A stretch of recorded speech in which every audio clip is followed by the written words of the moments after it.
Morning class. In previous classes, I have explained you about respiration and breathing. I also explained that how breathing is different from respiration. Now today we will learn about respiration in humans. So first we see that there are a number of organs involved in the process of respiration. These organs together make up a system called the respiratory system.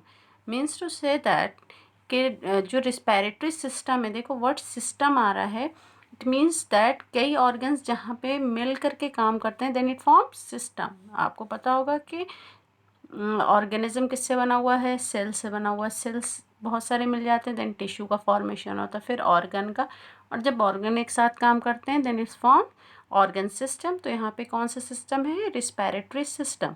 तो respiratory system में बहुत सारे organ मिल के काम करते हैं, जैसे हमारा नोज़ है, लंग्स है, कई ये सारे ऑर्गन मिल करके एक साथ काम करते हैं, या एक साथ जब मिल जाते हैं then it forms respiratory system.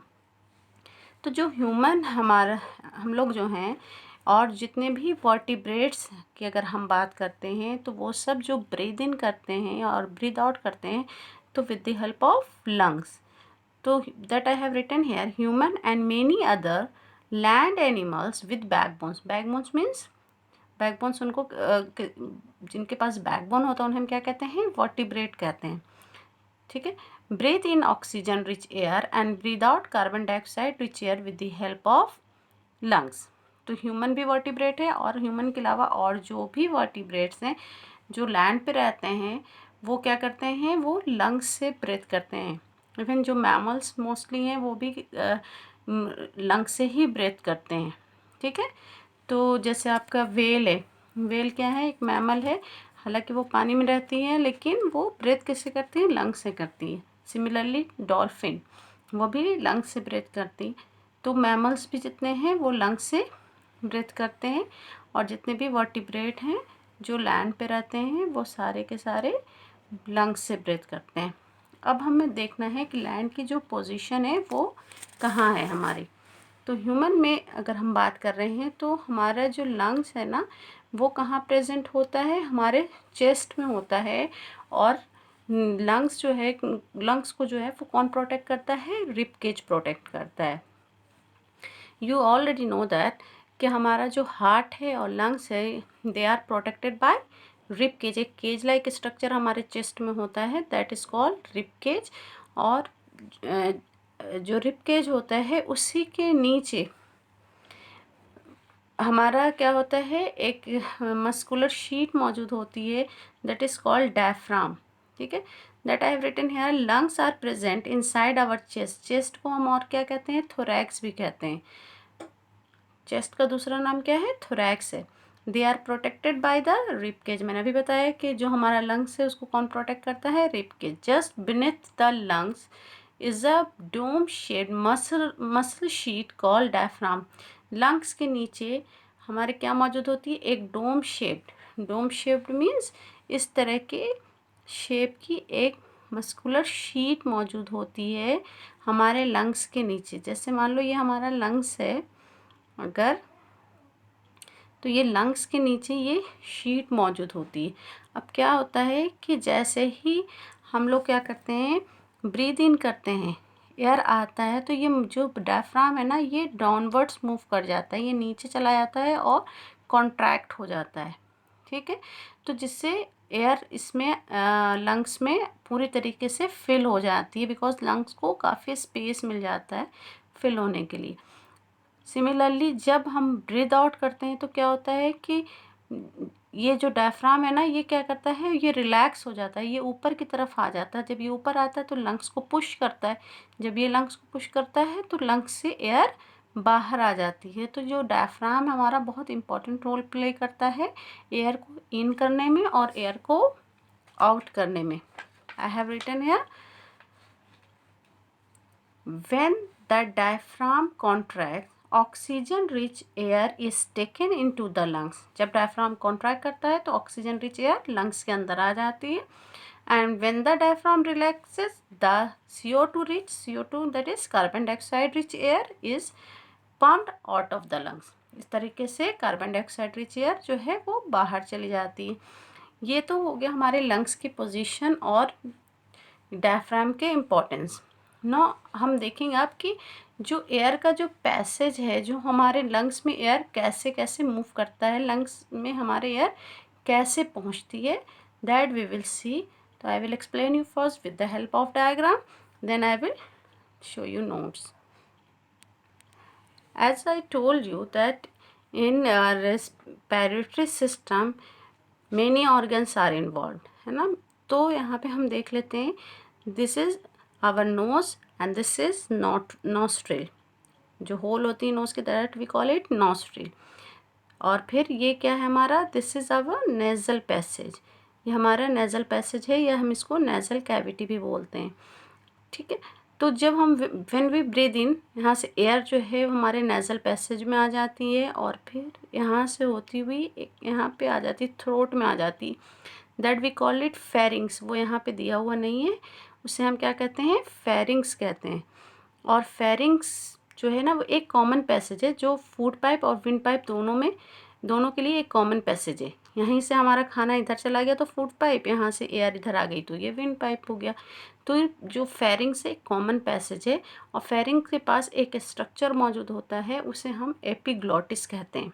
तो एपिग्लॉटिस जो है वो जो फूड को ना एयर पाइप में, विंड पाइप में आने से रोकता है.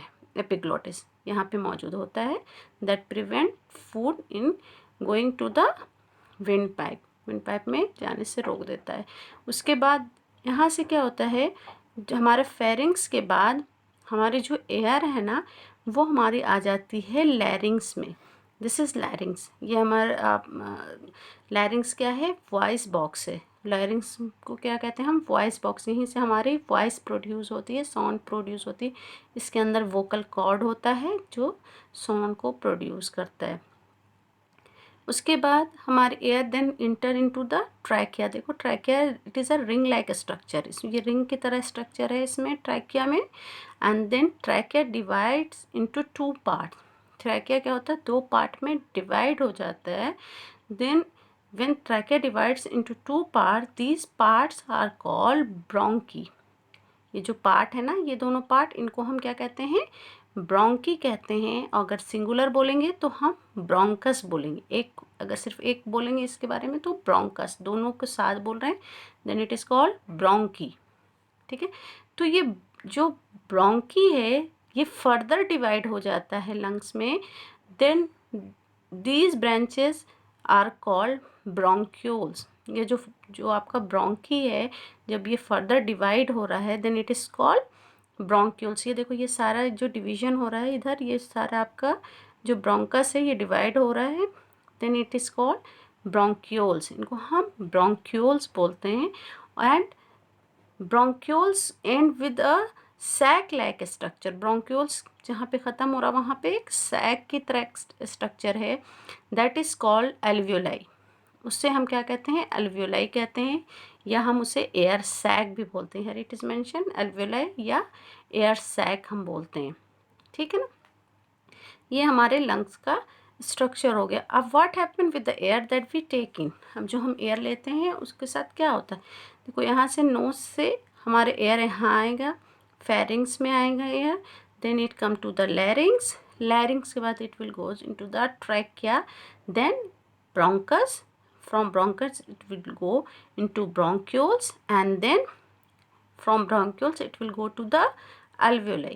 ये फिर कहाँ आ जाएगा, alveoli में आ जाएगा. जो alveoli हमारा है वो ना उसमें बहुत सारे ब्लड कैपिलरीज मौजूद होती है, फाइन ब्लड कैपिलरीज होती है. और यहाँ से जो ऑक्सीजन है, ये ऑक्सीजन उस ब्लड कैपिलरीज में क्या मौजूद है, ब्लड मौजूद है. तो डिफ्यूजन के थ्रू उसमें ये ऑक्सीजन चला जाता है, और जो कार्बन डाइऑक्साइड है जो हमारे बॉडी में रिस्पिरेशन के दौरान प्रोड्यूस हुआ है, एंड वाटर वेपर, जो वाटर प्रोड्यूस होता है that is in the form of water vapour, वो यहाँ से अंदर आता है और फिर इसको हम एक्सेल आउट कर देते हैं, बाहर निकाल देते हैं। तो इस तरीके से हमारे बॉडी में रिस्पिरेशन होता है। इस तरीके से हमारे बॉडी में ऑक्सीजन जो है, क्योंकि देखो यहाँ से जो ऑक्सीजन आया ये कहाँ जाएगा, it will go to the cell.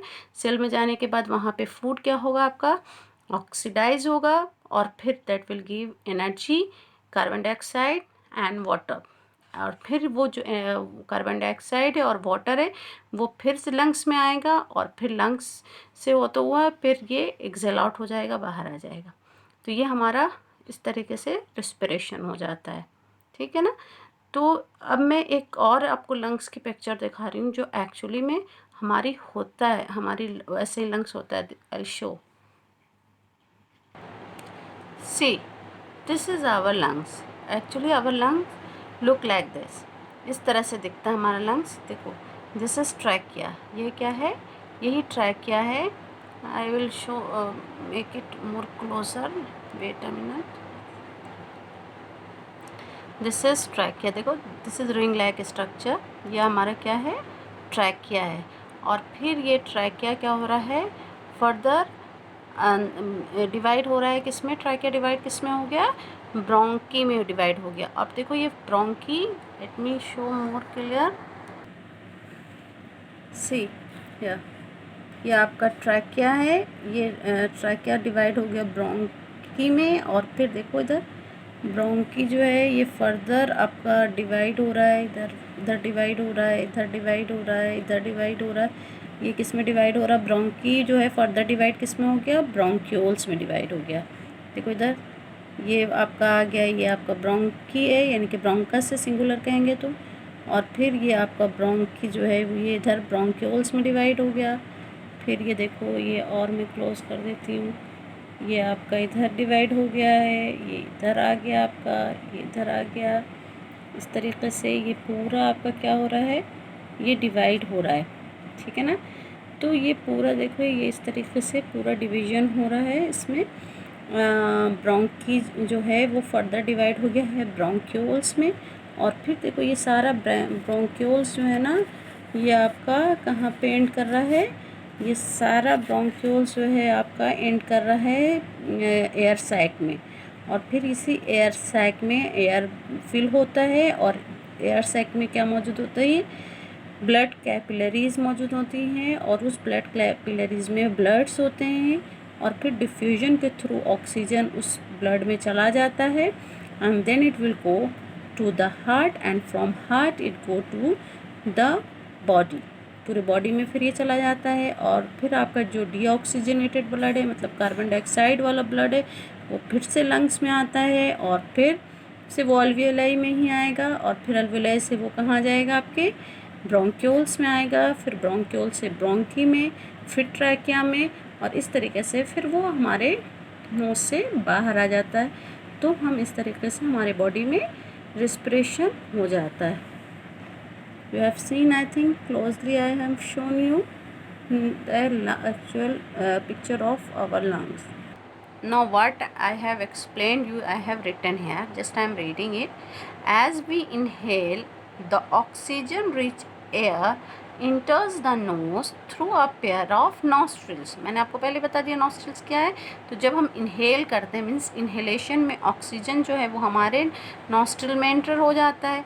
उसके बाद देखो, the tiny hair and mucus present in the nose prevent dust and other foreign particles from entering our body. जो हमारे नोज़ में ना हेयर्स मौजूद होती है और म्यूकस मौजूद होता है, तो इनका बहुत इंपॉर्टेंट रोल है हमारे म्यूकस का और हेयर्स का। तो हेयर्स क्या करता है कि जो डर्ट पार्टिकल्स है, देखो हम जब ब्रीद इन कर रहे हैं तो एयर में बहुत सारे डर्ट पार्टिकल्स मौजूद हैं, डस्ट है, ऐसा तो नहीं कि बिल्कुल क्लीन एयर है। तो जो डर्ट पार्टिकल्स है ना, तो वो उनको क्या करता है, हेयर जो है वो इंटेंगल कर लेता है, उनको अंदर जाने नहीं देता है, हमारे लंग्स के अंदर डर्ट पार्टिकल्स को एंटर होने नहीं देता है जो हेयर है।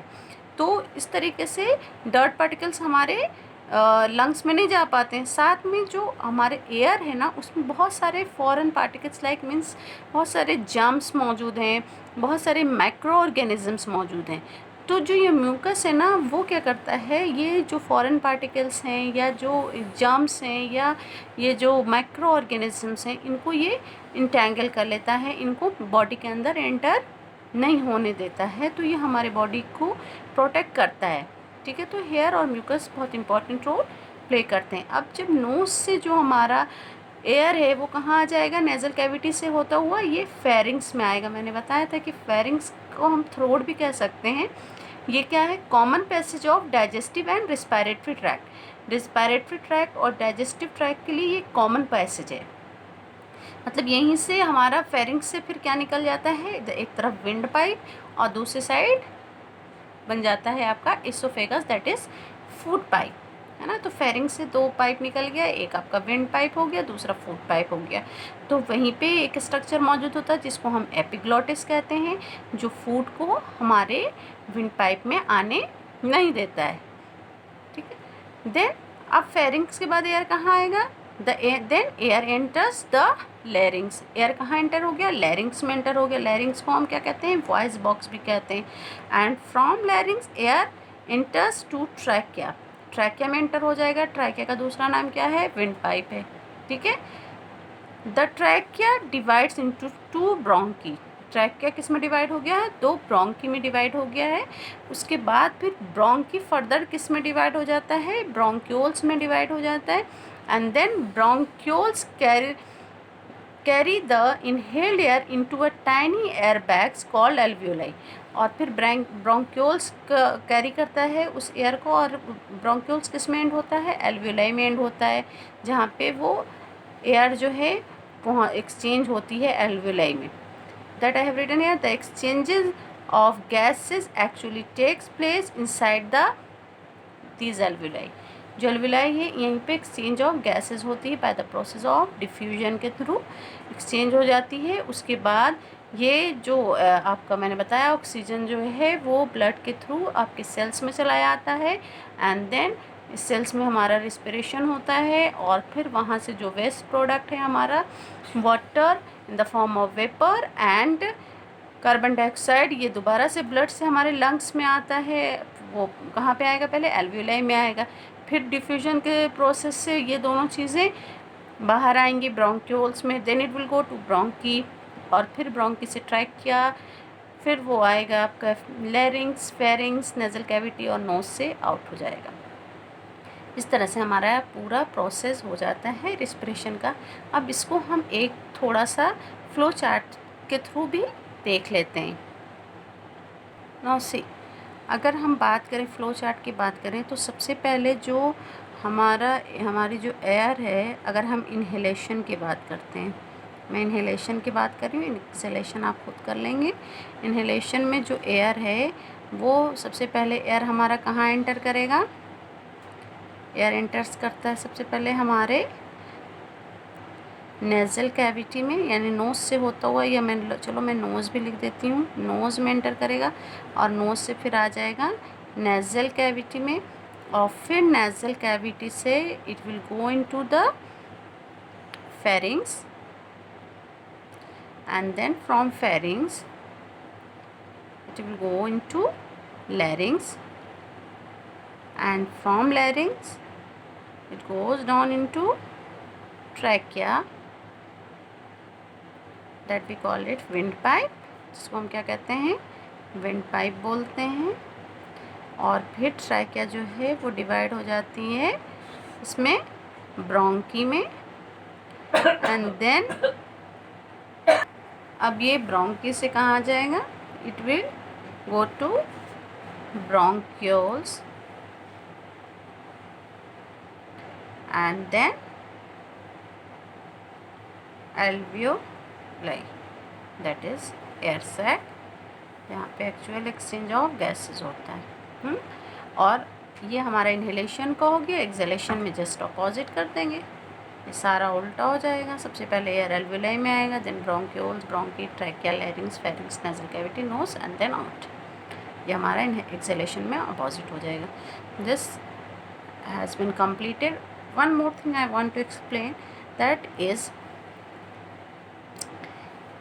test of presence of CO2 gas. ठीक है, ये थोड़ा सा हम देख लेते हैं कि जो हम लोग एक्सहेल करते हैं, जो हम लोग गिव आउट करते हैं एयर, तो हम ये कहते हैं कि उसमें CO2 प्रेजेंट है। तो being a student of science हमें ये जानना ज़रूरी है कि हम ऐसे किसी चीज़ पे नहीं मान लेंगे कि हाँ ये हम ब्रीद आउट करते हैं तो उसमें CO2 होता है। तो CO2 का एक स्टैंडर्ड टेस्ट होता है, that we call it lime water test. हम क्या कहते हैं? लाइम वाटर टेस्ट कहते हैं। तो जब हम लाइम वाटर टेस्ट करेंगे तो हमें पता चल जाएगा कि जब हम एक्सेल आउट करते हैं तो उसमें क्या CO2 होता है कि नहीं होता है। तो हम क्या करेंगे कि हम एक टेस्ट ट्यूब लेंगे और टेस्ट ट्यूब में we can take lime water. Lime water किसे कहते हैं? That is calcium hydroxide. It is lime water, जिसको हम लिख सकते हैं CaOH होल 2। ये हमारा लाइम वाटर का फार्मूला होता है। कैल्शियम हाइड्रोक्साइड भी हम इसको कहते हैं। अब इसको क्या करेंगे, हम बंद कर देंगे कॉर्क के ज़रिए। कॉर्क लगा के इसको पूरी तरीके से बंद कर दिया कि इसमें एयर इंटर ना हो सके। और फिर एक पाइप लगा करके हम इसमें क्या कर सकते हैं, यहाँ से ब्लो आउट कर सकते हैं। इसमें एयर डालेंगे, जो एक्सहेल कर रहे हैं एयर, इसमें हम इसमें बबल्स बनाएंगे। जब इसमें हम ब्लो आउट करेंगे तो हम देखेंगे कि ये जो कैल्शियम हाइड्रोक्साइड होता है ना, बिल्कुल क्लियर होता है, ट्रांसपेरेंट होता है। और ये बिल्कुल कैसा होता है? ट्रांसपेरेंट। लेकिन जब हम इसमें एक्सहेल आउट करेंगे ना, इसमें एयर डालेंगे, अपने मुंह से ब्लो करेंगे एयर इसके अंदर, तो हम देखेंगे कि इसका कलर जो है ना वो चेंज हो जाएगा। और इसका कलर कैसा हो जाएगा? मिल्की हो जाएगा, या क्लाउडी भी हम कहते हैं, मिल्की हो जाएगा। तो अगर lime water turns milky, lime water अगर मिल्की हो जाता है, then it means that carbon dioxide gas is present here. This is a test of carbon dioxide and very important. ये इंपॉर्टेंट भी आपको ये हमेशा याद रखना चाहिए। कई बार पूछा जाता है, एंट्रेंस में भी पूछते हैं कि लाइम वाटर टेस्ट से हम किस चीज़ के प्रेजेंस को पता करते हैं, तो that is carbon dioxide gas.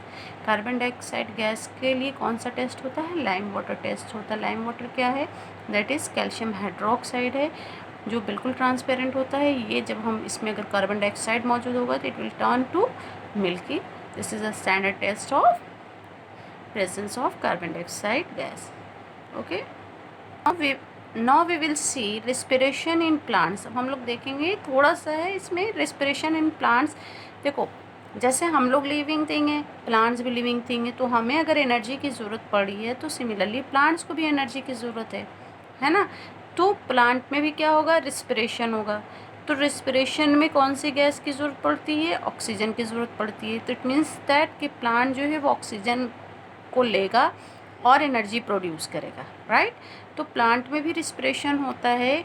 आपको मालूम होगा कि प्लांट में एक स्ट्रक्चर मौजूद होता है उसके लीफ में, जिसको हम कहते हैं स्टोमाटा। टाइनी ओपनिंग्स होती है प्लांट में, जिसके थ्रू जो एक्सचेंज ऑफ गैसेस होता है प्लांट में, है ना। आई will show you picture of stomata also. तो मुझे जो बताना है वो ये है कि जो रिस्पिरेशन होता है प्लांट में, तो प्लांट क्या यूज़ करता है? ऑक्सीजन यूज़ करता है। प्लांट क्या यूज़ करता है? O2, that is oxygen use करता है। और फिर क्या गिव आउट करेगा? CO2 गिव आउट करेगा, कार्बन डाइऑक्साइड गिव आउट करेगा। लेकिन हम लोग कहते हैं ना कि plant take in oxygen and plant take in carbon dioxide and give out oxygen. वो उसका रीज़न ये है कि प्लांट जो है ना रिस्पिरेशन में, बहुत अच्छे से समझना इसको, प्लांट रिस्पिरेशन में जितना ऑक्सीजन लेता है उससे कहीं ज़्यादा ऑक्सीजन वो ड्यूरिंग फोटोसिंथेसिस गिव आउट कर देता है। सपोज़ दैट, मान लो कि एक ऑक्सीजन ले रहा है, ठीक है, लेकिन 4 ऑक्सीजन वो क्या कर रहा है? गिव आउट कर रहा है, ये दे रहा है। ये ले रहा है, टेक इन कर रहा है। मैं एग्जांपल दे रही हूँ, एक और चार होता नहीं है, मैं समझा रही हूँ कि मान लो कि रिस्पिरेशन में उसको 1 ऑक्सीजन की ज़रूरत पड़ी, लेकिन जब वो फोटोसिंथेसिस करेगा तो वो कितना ऑक्सीजन दे देगा, 4 ऑक्सीजन दे देगा। तो इसलिए हम लोग ये कहते हैं कि प्लांट जो है वो क्या करता है, कार्बन डाइऑक्साइड लेता है और ऑक्सीजन दे देता है, क्योंकि इसकी क्वांटिटी क्या है, ज़्यादा है। दैट इज़ वाई विसे, जैसे आपको मैंने ब्रीदिंग में बताया था कि जब हम लोग ब्रीदिंग करते हैं तो 21% ऑक्सीजन लेते हैं, लेकिन जब हम ब्रीद आउट करते हैं, एक्सेल आउट करते हैं, तो उसमें ऑक्सीजन भी रिलीज़ होता है, मगर ऑक्सीजन की परसेंटेज क्या हो जाती है, कम हो जाती है। जब हम ब्रीद इन करते हैं तो हम कार्बन डाइऑक्साइड लेते हैं, लेकिन जब ब्रीद आउट करते हैं तो कार्बन डाइऑक्साइड की परसेंटेज ज़्यादा हो जाती है। तो इसलिए हम कहते हैं कि हम ऑक्सीजन लेते हैं और कार्बन डाइऑक्साइड गिव आउट करते हैं। सिमिलरली प्लांट में भी यही होता है कि रिस्पिरेशन के दौरान वो ऑक्सीजन लेता है, लेकिन फोटोसिंथेसिस के दौरान वो ज़्यादा अमाउंट में ऑक्सीजन गिव आउट कर देता है। ओके, तो रिस्पिरेशन जो होता है प्लांट में, देखो प्लांट के जितने भी लिविंग ऑर्गेनिज्म हैं सब में रिस्पिरेशन 24 आवर्स होता है, हर वक्त रिस्पिरेशन होता रहता है, बिकॉज हमें हर टाइम हमारे सेल्स को एनर्जी की ज़रूरत पड़ती है, तो रिस्पिरेशन होता रहता है। लेकिन फोटोसिंथेसिस जो होता है ना वो प्लांट में, वो सिर्फ डे में होता है। अगर हम बात करें, अगर मान लो हम ये बोलते हैं कि रिस्पिरेशन जो प्लांट के बारे में हम बात कर रहे हैं और फोटोसिंथेसिस, इनमें क्या फ़र्क है। अगर इसकी हम बात करते हैं कि रिस्पिरेशन और फोटोसिंथेसिस में क्या फ़र्क है, तो रिस्पिरेशन में क्या होता है, एनर्जी रिलीज़ होती है ना, इसमें एनर्जी रिलीज़ हो रही है।